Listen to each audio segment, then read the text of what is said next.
तो हाय दोस्तों, यानी कि कहने का तात्पर्य है कि भारत की एजुकेशन सिस्टम प्रणाली पे सवाल है मेरा कि भारत की एजुकेशन सिस्टम प्रणाली किस प्रकार से है और ऐसा क्यों है कि यहाँ हर कोई केवल नौकरी के लिए पागल है और ऐसा नहीं लग रहा है कि हर किसी को नौकरी मिल पाएगी। यह संभव नहीं है। ये तो ट्रूली सत्य है कि सभी को नौकरी दे पाना बहुत ही कठिन, लेकिन भारत की जो एजुकेशन सिस्टम प्रणाली है वह बेकार है, जिसके कारण हम नौकरी की तरफ भाग रहे हैं। यदि अदर कंट्रीज़ में देखा जाए तो अदर कंट्री में जो भी सब्जेक्ट आप पढ़ते हो उस सब्जेक्ट में आपको बेहतर नॉलेज दी जाती है ताकि आप उसमें करियर बनाएं और अपना काम करें और अपने आप को बेहतर और अपने जो पढ़ाई की उससे लोगों का भला कर सके और देश के या राष्ट्र के काम आ सके वो पढ़ाई। तो यहाँ ये दिक्कतें हैं कि आपने यहाँ देखेंगे कि डॉक्टरी पढ़ने के बाद, इंजीनियरिंग करने के बाद और जो साइंस बैकग्राउंड से पढ़े हुए बच्चे होते हैं वह भी नौकरी के लिए परेशान होते हैं। तो ऐसा क्यों हो रहा है? या तो भारत में ये चीज़ें नहीं हैं, उनकी योग्य चीज़ें नहीं हैं, या उनकी एबिलिटी के अनुसार उनको तनख्वाह नहीं मिल रहा, उनकी योग्यता के अनुसार उनको पैसा नहीं मिलेगा। तो भारत में यह एक सच्चाई है कि सब पैसे के पीछे के कारण ये सारी चीज़ें हो रही हैं।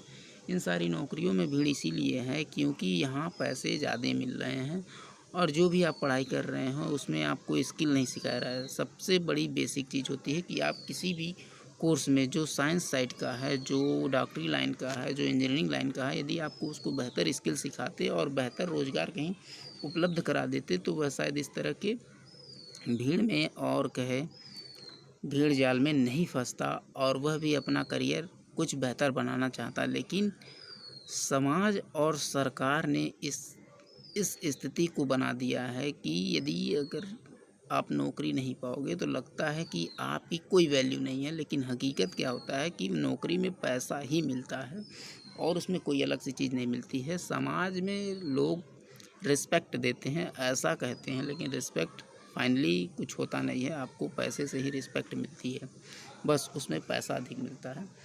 रही बात, तो नौकरी उन लोगों के लिए थी जो गरीब बैकग्राउंड से आते हैं। फ़िलहाल जिनकी स्थिति ठीक नहीं होती है उनके लिए यह चीज़ें ठीक थी, लेकिन अब जिनके पास ऑलरेडी पैसे हैं, आप नया कुछ कर सकते हो, आप अपने डिग्री के साथ कुछ कर सकते हैं, तो आप अपना स्टार्टअप कर सकते हो, आपके पास बैकअप प्लान है। तो आपको इस तरह के फील्ड में आने का मतलब, जो नौकरी करता हो तो वो समझ रहा होगा कि किस प्रकार से काम कराया जाता है, किस प्रकार से दबाव में लोग काम करते हैं। मैंने देखा है नौकरियों में लोग अपने मन का नहीं कर पाते हैं क्योंकि जो आप करना चाहते हो वह करने नहीं देते हैं। ये बहुत ही कम लोग होते हैं जो नौकरी छोड़ कर के अपने आप को इस्टेब्लिश करते हैं किसी अलग फील्ड में। तो आपको ज़्यादा ज़रूरी है कि भारत के एजुकेशन सिस्टम में कुछ ऐसा लाया जाए ताकि बच्चों को स्किल सिखाया जाए ताकि वह अपने दम पर कुछ कर सके और कुछ कमा सकें। और समाज को भी समझना चाहिए कि हर किसी को नौकरी नहीं मिल सकती है। आप 1 साल, 2 साल, 3 साल ट्राई करें, उसके बाद अपना कुछ करने का प्रयास करो और कुछ ना कुछ अर्निंग का आइडिया सोचो।